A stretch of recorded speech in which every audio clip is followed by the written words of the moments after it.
Hey guys, we're Paramore. Like rock stars. We feel like normal people. For all, I mean, I feel like our live performance. Everyone's trying so hard to be the same when that's not how we were born and bred to be. Hi, Paramore Brazil.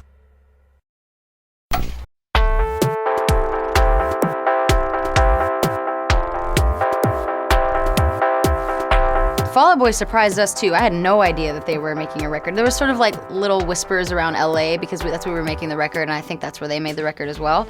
But that like the whole idea behind our new album was that we're getting a second chance to start over and to like really rediscover what we want to be and what we already are, and show our fans that, you know, you don't have to. I think the real message was just like, you don't have to fold, you don't have to give up just because everything looks like it's sort of the odds are against you, you know? So it was really important for us not to be super nostalgic or sentimental, and I am very much that person, especially coming from the scene that we come from. I tend to be really nostalgic about bands, about music, about the scene in general. So it was important for us to go against that and really press ourselves forward. And I think the same goes for Fall Out Boy. Like, this is their album that they came out of a hiatus, and they came out of a lot of, you know, people sort of thinking one thing about them or believing one thing about them, and they, I mean, they really, like, I don't know, I think they've bested everything that they've done in the past. And I'm I grew up listening to their first record, you know, like, so it's cool that our fans have let it happen, because it's really up to them. We can write music all day long, but we, you know, end up just playing it for ourselves. But it's cool that people accepted it, and we're really not only accepted it, but I think just like championed it, you know, like really carried the torch for us. So it's only right that our bands do this tour together. Our fans have been asking for it for both our bands' fan bases, so it's like a testament to that.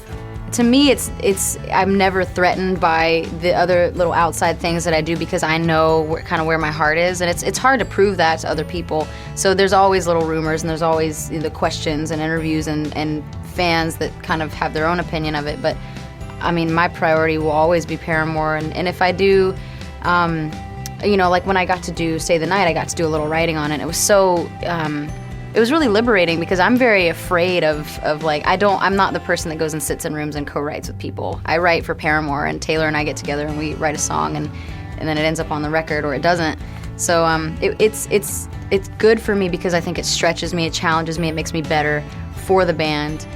To be able to try different things, but it only feels right if it feels right. And another part of that is having the guys support me. If they're not 100% about something, then I don't really feel 100% about it either.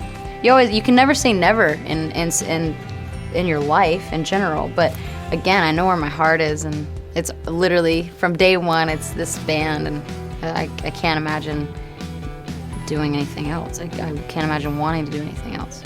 Yeah, we've been talking about writing, and it's sort of happened, but it just like always, it's sort of off to a slow start, and then there's going to be a moment where it really picks up, or you finish the second or third demo and you're like, now we're on, you know, like now it's real.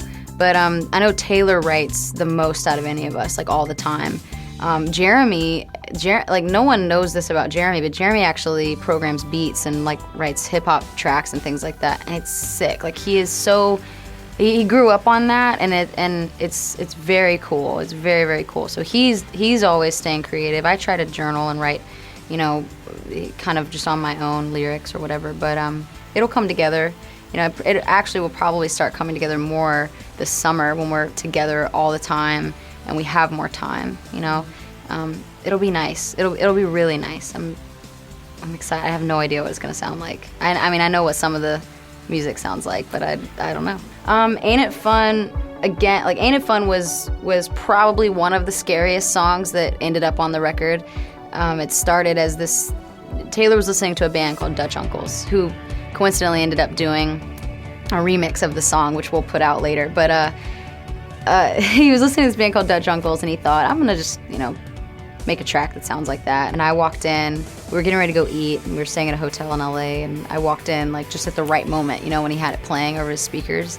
He had his speakers set up on Fiji water bottles. It was like it was so ghetto rigged, but it was like it was just good memories. And we didn't even end up going to eat. We finished the song like that night, and I couldn't believe like how much I had to say about what I had to say in that song. Like, we moved to LA to make this record, and it was my first time spending a lot of time anywhere but home, you know, and being away from family, being away from most of the friends I grew up with, and, you know, Paramore, like all of our, just the three of us anyways, and then on top of that, our friends around us are very tight-knit, so when you get outside your bubble, you realize how big the world really is and that you kind of have to fend for yourself, and I loved it. I mean, I hated it, but I loved it, and it scared me, and the lyrics were sort of my sarcastic way of dealing with realizing that you can't be, you know, the king of the hill all the time. You really like have to make way for new opportunities and new things and new people,